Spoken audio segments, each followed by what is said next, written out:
دلته تاسو ته په کل کې یو ځل خبره کومه بیا به د یو ډاکومنټري په صورت کې یو د هغې مثال درکول کېږي. محترمو موږ چې کوم معلومات راټول کړل ګولیو په بمونو په دماکو کې په داسې جنګ کې دلته دوی ووژل چې هغه زموږ جنګ نه و. او په دې کې بحثیت د ضلع موږ معلومات ټول نه دي پوره کړي ځکه چې په لاره کې موږ ته رکاوټونه وو ډېرو ضلعو ته علاقو ته نه یې تللي. افسوس خبره دا په ټولو نه زیات مرګونه 9,522 دا د دغې خاورې شوي دي چې په کوم کې ته ناست یې. بحثیت د ضلع تر ټولو غټ قیمت خیبر چې 9,522 شهیدان یې شوي دي. لینډ ماینز هغه ماینونه وو چې په اپریشن کې دوی ښخ کړي وو. 7,538 د هغې معذور چې کوم دي د پښتون په خاوره موجود دي. ټوټل دماکې چې موږ سره ریپورټ او ډایرکټ ریکارډ پروت دی 9,230 دماکې دا غټه غټه دماکې واړې واړې نه چې په ښارونو کې شوي دي په دې خاوره باندې دوی وکړلې. په هغه کې دا دماکې په کل کې چې کله موږ راواخیستلې نه یو بازار ځنې پاتې دی نه یو ضلع ځنې پاتې ده نه یو مکتب فکر ځنې پاتې دی. دلته یو ګوند هم داسې نه و زموږ سره لیسټونه پراته دي یو ګوند داسې نه و سیاسي پارټۍ چې د هغې شهیدان نه و موجود. البته تر ټولو زیات شهیدان په سیاسي ګوندونو کې د عوامي نشنل ګوند او ډېر ورسره نږدې په مقابله کې د جمعیت علما اسلام چې موږ فکر هم نشو کولی چې هغه په دومره زیات تعداد کې د دوی هم شهدا دي په دې جنګ کې د دوی شوي وو. قبایلي مشران دلته ناست دي. دلته د قادر خان دی کورنۍ ناسته ده او نور هم ځینامونه چې خلم تقریبا د شهیدانو کورنۍ دي. دلته مولانا مفتی صاحب ناست دی چې خپل ملګري یې اوس یو کال او اول ورکړي دي.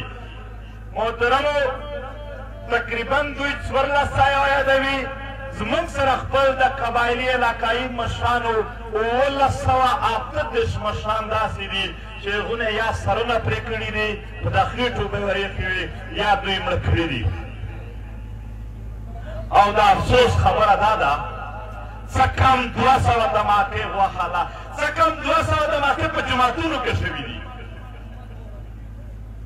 څه کم 200 دماکې په جوماتونو کې شوي دي. یونیورسټي سکول کالج هاسټل مدرسه جومات او امام بارګاه ورسره حتی کې په دې خاوره د کریسچن د هندو د سیک د دغه په عبادتګاهو کې او ورسره دا هیڅ سره موجود دی ما سره کتلی شي چې څوک یې هم چلنج کوي. 200 نه به هم د دماکې په مزارونو شوي او تبلیغي مراکز یو شی نه دی پاتې یو څه هم نه دي معاف شوي. او د افسوس خبره داسې ده 200 دماکې او حملې داسې شوي دي چې په هغه کې هلته بیخي تر 10 کالو زیات سړی نه و یعنې ماشومان و هلته ټوټل کې 9 دماکې داسې شوي چې په هغه کې هلته بیخي ماشومان و ستر سړی نه و موجود. 6 دماکې په داسې بازارونو کې شوي دي چې هلته یوازې زنانه او سړي نه و هلته. د دنیا په جهان کې موږ جنګونه لیدلي دي سړي سړي سره وژني. دا اوس د جنګ و چې چا منصوبه جوړه کړې ده چې دغې کم ماشومان دلته په مدرسه یا په سکول کې دي ځئ چې ماشومان یې مړه کړو. دا په تاریخ کې بیا نه دي شوي دا په تاریخ کې نه دي شوي چې بیخي د ښځو دپاره یو منصوبه جوړېږي چې دلته ښځې دي دغې کم چې هغه مړې کړو. 213 زنانه یوازې په پښتون وطن کې د پولیو نوکري ته چې کومه زنانه ځي قسم په کور یې سړي نه وي پاتې.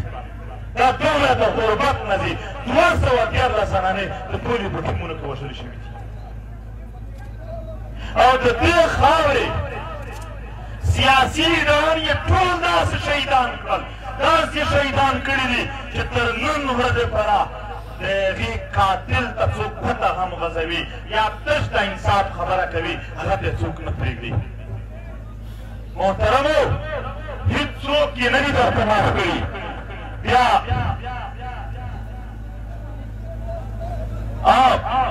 دلته په ضلع کرم کې 4,100 یعنې 4100 نه باندې کسان دا په شیعه سني جګړو کې هلته شهیدان شوي دي.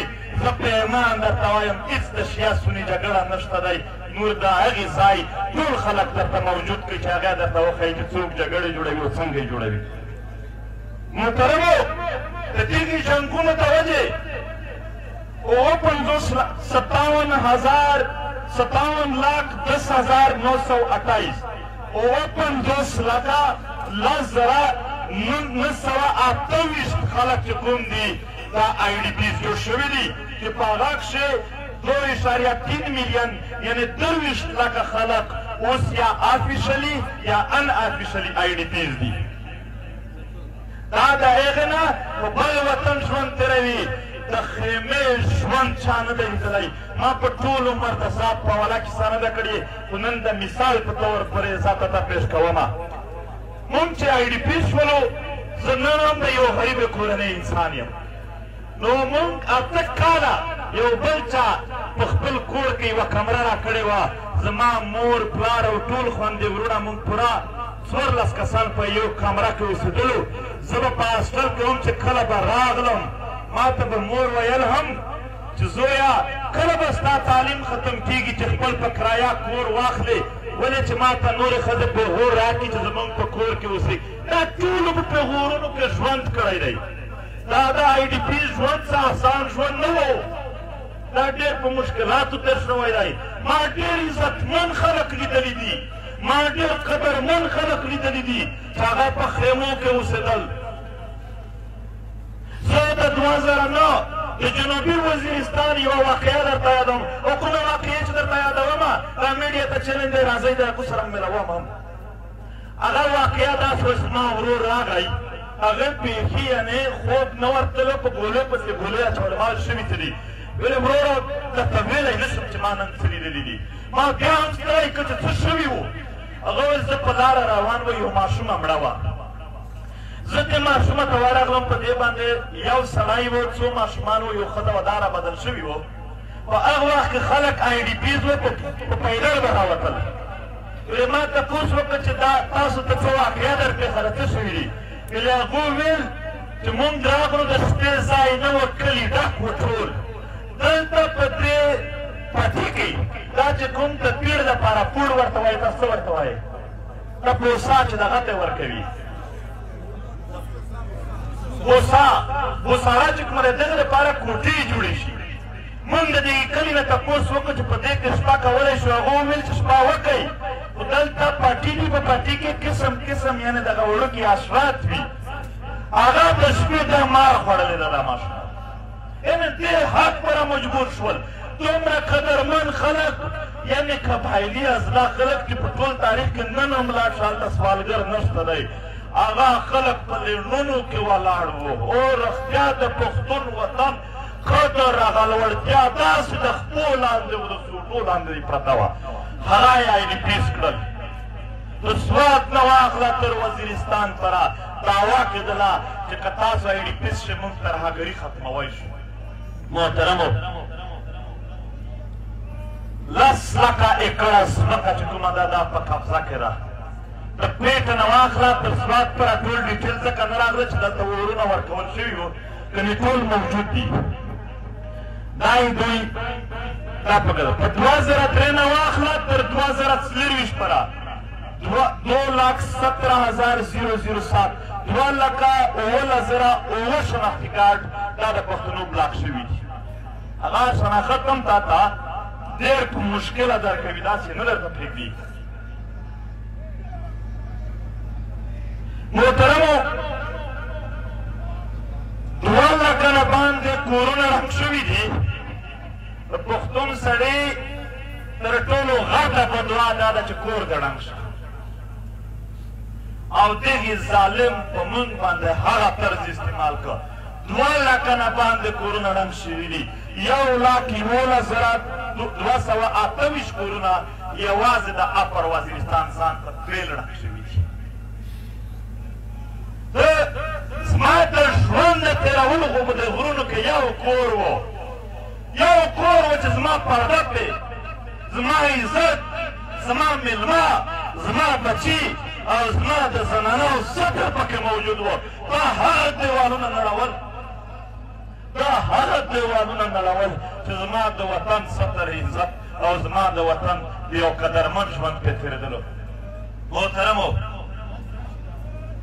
30 بازارونه وران شوي دي او په هغه کې د 11 بازارونو نن هم نام و نشان نه دی پاتې 11 بازارونه نه دي چې هغو بیا نشان نه دی پاتې شوی دلته به د جنډولې څوک ناست وي دلته به د لوی سم څوک ناست وي 11 بازارونه دا دي چې بیا یې نشان نه شي پاتې او په آی ډي پیس کې مې یو خبره هېره شوله 9 کالي داسې دي 9 کلي زموږ ریپورټ کم دی موږ پوره ریپورټ نه دی راوړی 9 کلي داسې دي چې هغه په ټول عمر واپس نشي تللی میږي ځای باندې کیلې او مورچې جوړې شوي دي دوی بیا نشته هغه ختم شوي دي بس 25 زره ټوټل دوکانونه دا په پښتون وطن کې ړنګ شوي دي 25 زره نه باندې په دې کې تر ټولو زیات تعداد 9,900 څه باندې دا د میرانشاه د بازار دی چې دلته به یو تصویر هم هغه چې اول برید پې کېږي په هغه ځای کې دی ورکوي دا د میرانشاه باندې اول اټې کېږي ته یقین ومنه فلسطین ته یقین ومنه بوسنیا چچنیا هر ملک راواخله که تر دې بدتر حال وي نو هلته خو جنګ و د کفر او اسلام زما په وطن کې کوم کفر و چې دا راسره کېدل دا د میرانشاه د اول حملې اټیک دی چې دلته کېدلو زما د وطن چلو خلق ترهاګر و دا خښتې خو یې نه وې ترهاګرې دا ټیمونه خو نه وه ترهاګر چې دا هم دی او د دغې هر څه د ځان سره وړي شوي دي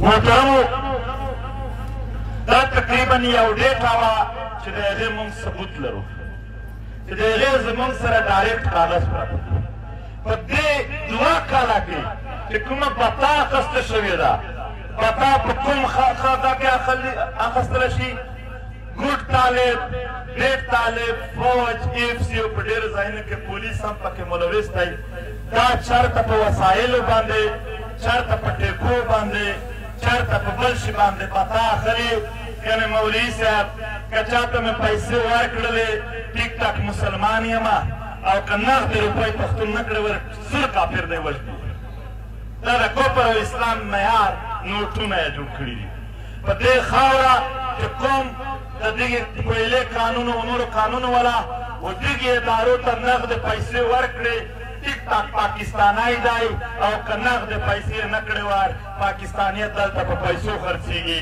بیا هیڅ پاکستانیت په دلته نشته په هغه ورځ به شناختي کارډ بلاک وي یو خبره چې دغې دلته د حق وکړې یعنې دا بلاک شوی ټکټونه کې یو کیس داسې هم راغلی دی چې یو تن سنیټر دی په سینټ کې ناست دی تقریر کوي این په هغې وخت کې ده ته خبر راځي چې ستا یې شناختي کارډ هم بلاک کړه چې ته د سره د دغې ملک یې نه حافظ حمدالله صاحب هغې وخت په سینټ کې ناست و دننه سنیټر په سینټ کې دننه ناست و هلته یې لږ څه چیرې رښتیا خبره کړې وه او خبر ورته راغی چې ستا شناختي کارډ بلاک زما الحمدلله شکر الحمدلله زما خپل هم شناختي کارډ بلاک شوی دی او لا مخکې نه بلاک دی ما څپړې مه وایئ ملګرو دا د کام غمیزه ده لږ به داسې روان محترم ولسه مونږ کار لګیا کړی دی په دې باندې کار کوو تاسو ته به اوس لږ یو څه ډېټه دلته ښایي زه به په آخر کې به یو څو خبرې کوم بیا زه درنه ځمه